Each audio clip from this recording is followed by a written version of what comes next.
I would call the elephant out in the room. I got a Boston accent. I'm from South Boston. I know. Yep. Woo. Yeah. I know my accent makes me sound like I have a problem, like a severe problem with gender-neutral pronouns. I know, and I'm fine with it. I'm fine. But, don't think I don't see the differences between men and women. Like, a man will never call his ugly friend a goddess.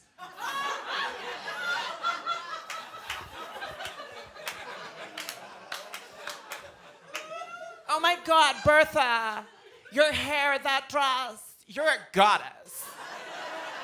But ladies, you're compassionate, you're kind, you try to build each other up. Men, we don't do that. We're horrible. Your worst quality is your nickname. See that dude over there? His name is Matty Scarpaglio. We call him Morgue Mouth Marty because he's got 15 dead teeth and his breath smells like the inside of a tennis ball.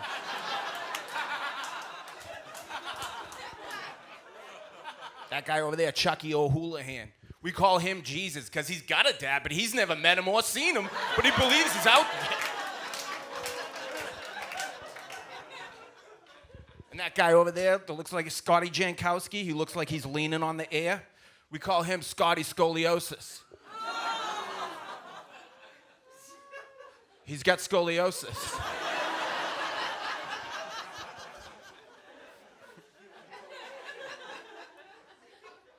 Yeah, I'm a weird dude, man. I'm a weird dude. I grew up in South Boston in the mid-'90s. And I recently was told by this woman that my accent makes me sound illiterate.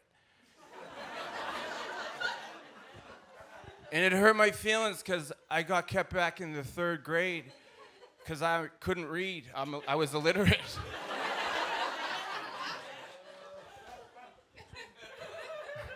And to put it into perspective, you're 8 in the 3rd grade.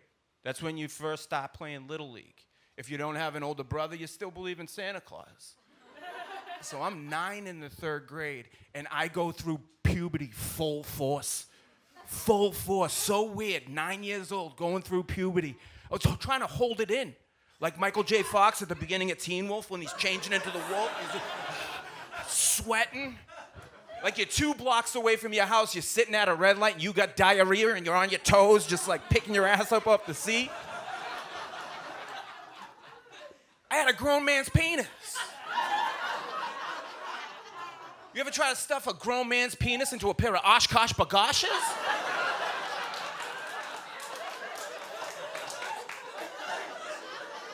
Mortifying.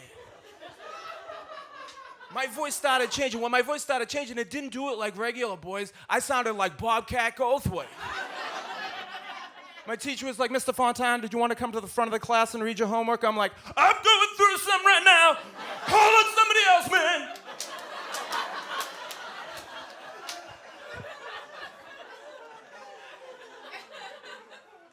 When you go through puberty, your body's super sensitive.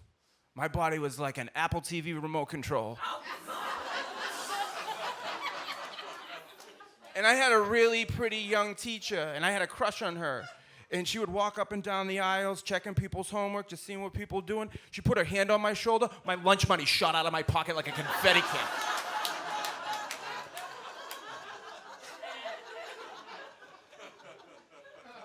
Embarrassing. It's just embarrassing. A couple years later, my brother came out of the closet. It's gay. Because that's the only way you can come out of the closet. He's gay. And we were terrified because Southie's a tough town. You've seen the movies, The Departed, Good Will Hunting, Everybody's scary. So my parents, I don't know why they did this, they gave him a bedroom in the basement. He was no longer in the closet. He's down by the Christmas decorations.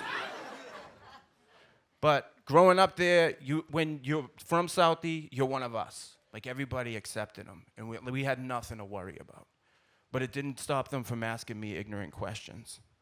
One dude was like, does he ever try to touch your dick? And I'm like, no, Terry. Now I'm wondering what the family dynamic is in the Flaherty household.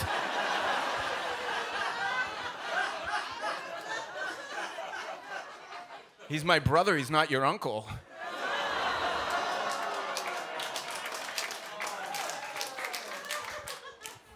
Another dude was like, why would you choose that?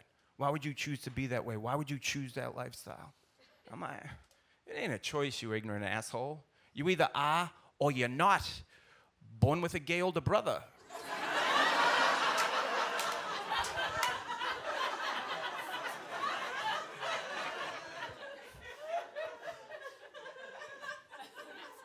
And then another dude was like, because your brother's gay, that means you're gay. And I'm like, that's sound logic. What do you think, my parents are pure-breeding homosexuals?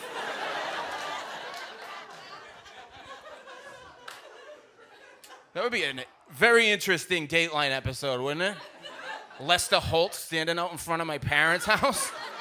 Some people pure-breed bagels. Others pure-breed Siamese cats. But with Sheila and William Fontana are pure-breeding in this 2-bedroom walk-up in South Boston, Massachusetts, got a couple of the neighbors raising an eyebrow.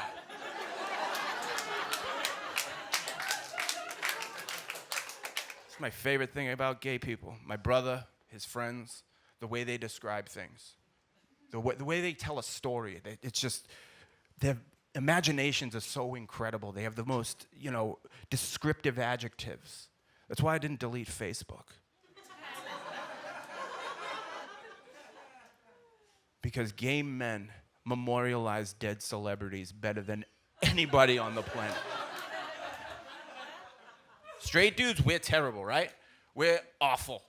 We're like R.I.P. David Bowie. I was getting a hand job while I was listening to Changes when I was 5.